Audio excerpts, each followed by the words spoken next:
everybody, and welcome to SA Rugby Magazine. I've got the Mark Keohane in the studio. Mark, welcome. Thanks, Kev. Let's chat quickly about Super Rugby Unlocked.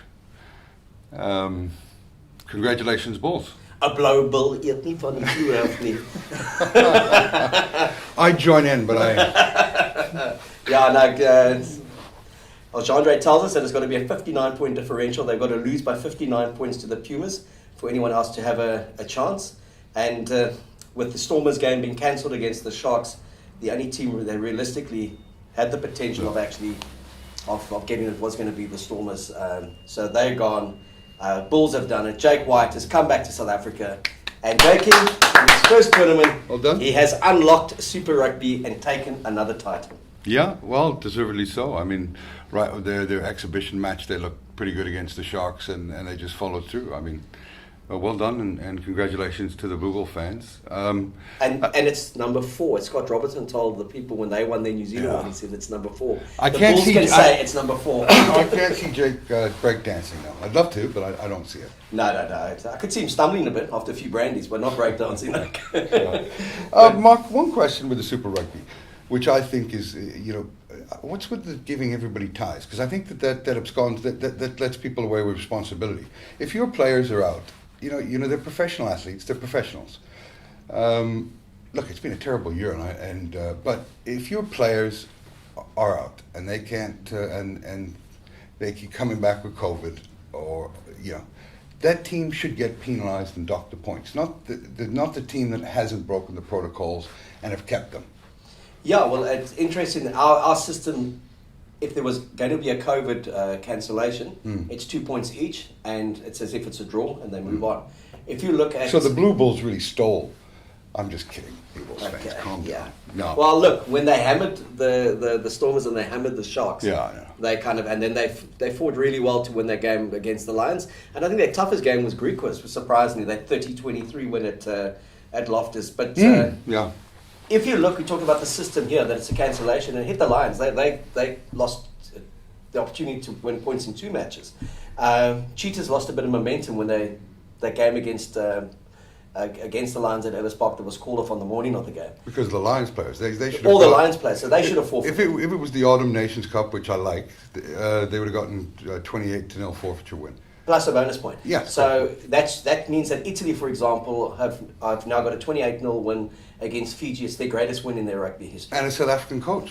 Unbelievable. Greatest win in there. Franco Smith will go down in the record books as a record-breaking win against Fiji, 28-point differential, and they got the bonus point. France took the 28-0 win as well against Fiji. Poor old Fiji, like the Pacific Islanders, they get the arse end of everything, and then they get COVID. But as you said, if they're responsible for breaking that bubble or going out... Yeah, we had a drink last night, and you have two minds, because you're like... and I was like, no, if they're professional athletes, they were flown in a few weeks ago. The bubbles, it worked in America, because in the NBA, there's a bubble, and there wasn't one case of COVID. You can't put rugby teams and soccer teams in a bubble, but there is protocols that they have to follow.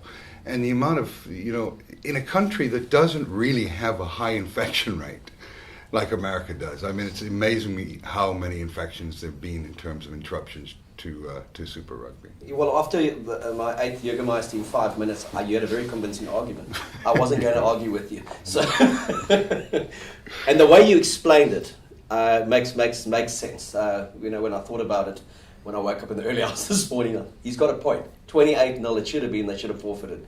And because it goes back to, Yuri put out a statement early in the week to say, this is another reminder, each team needs to be responsible, which is what the president of the country is saying to each individual. Be responsible, because we're the ones who are going to determine the extent of it, as individuals. So those players need to know they should have been in some form of bubble. And right now, there's no responsibilities that's put on anybody. No. It's like Thai. But the team that contracts COVID, unlucky, and it's terrible, but they should be the one penalised, not the team that's healthy and waiting for them. So it's clear and simple for me. I like the Autumn Nations rule on that. Cool. These weekend's games are pretty meaningless, eh? Yeah.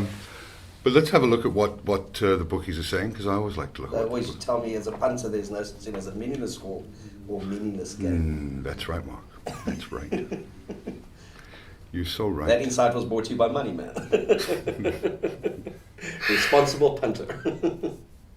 Yeah, so it's Griquas are playing against the Cheetahs. The Cheetahs. I think the Cheetahs will win that one. But that derby always is quite tight. And the Lions, they can't lose. They've got a bye. Stormers game cancelled with the Sharks. That would have been a good one at an empty Newlands. And I think the Bulls will hammer the Pumas by 25 points. The Bulls, okay. So the bookies are saying about 19.5 points for the, or 19.5, 20 points for the Cheetahs. Okay. I think it'll be closer than that. I think it's going to be a 10-point game for the Cheetahs. Yeah, it's a game I'm staying away from. Yeah. In meaningless games, it's like derby element as well. They're just up the road from each other. Oh yes, that's right. Hey, yeah. I'll probably watch it because I love rugby, but I'll wait and tip total points or see what the conditions are. The Bulls. See, this was going to be a banana peel because I think the books probably have it around 23.5.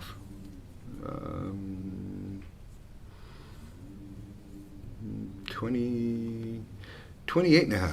Yeah. Bulls, Pumas. You said 25. 25, So it puts it in that dangerous range, doesn't it? Without a doubt. And I think it will also be, when you talk about your points total, I think it'll be a high-scoring game. It will be a celebration of rugby. Lots of tries. Let's hope so. Expansive. Yeah. Points total there. Well, everybody that the Pumas have played this year, they've ended up with cricket scores. Yeah. So that's very much on the cards. I like the Bulls to win, by 30 or more. Yeah, and celebrate the Super Rugby Unlocked title in style. Yeah. Only South African team to ever win Super Rugby. They won it on 3 occasions. Oh, the Curry Cup points carry forward. So, of course, sorry, folks, forget what I said. I don't know what I'm talking about. There is some meaningful games. So, yeah, if I had to bet on it, I'd take the 28.5, minus 28, and take the Bulls. And that's where you see that some of the teams that ask for replays, because they're losing points going into the Curry Cup now, with these COVID infections and games being cancelled. Yeah. But there's, so well done to the Bulls. Is there anything on Zelt Murray and the Stormers? Do you can give us some insight into Yeah, no, actually, I had a catch up with him earlier this week, just to understand what's going on. So they're still in discussions with these Americans. There is, I believe that they have kind of brought in independent evaluators to take the emotion out of it and to put a proper evaluation there, and then to go back and kind of find some common ground.